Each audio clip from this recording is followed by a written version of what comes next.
So I went into the forest where we are now, and I came across my tree. It's a hollow tree.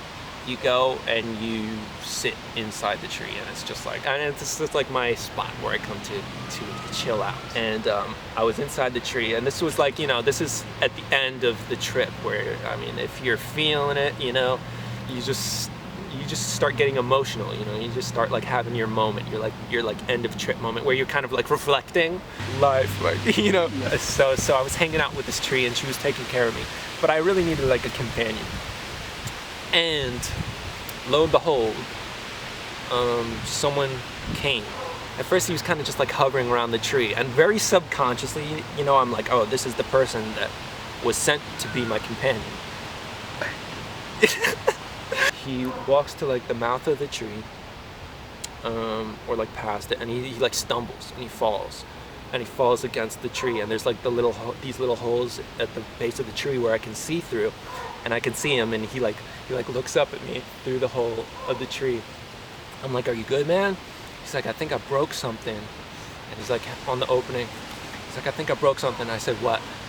and he pulls down his pants. He goes, my dick. I jumped out of the shit. I was like, man, what the fuck? Like, get the fuck out of here with that shit, man. Like, you know? And he's like flabbergasted, you know, as if like I was the one who had done some crazy shit just now. He just walked off, like awkward as fuck. And I just stood against the tree and just like watched him walk off.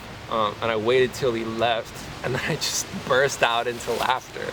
And I was just like delirious with laughter. I was like I had just been crying, and like now I was just like laughing so hard that there was just like this weird ass fucking sound. And so the guy, he must have heard me like laughing, because he comes back up this way, and he's like right there, and he's like kind of watching me from afar with his hands on his hips like this, just like, you know, kind of scoping me out.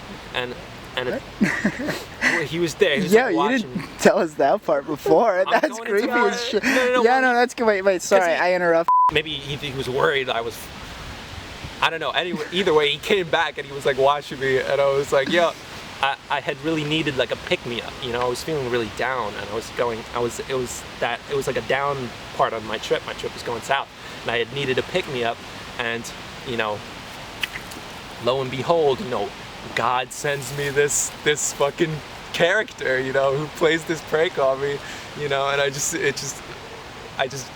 thought it was so fucking funny, you know, that I was almost grateful to this person for having done that to me.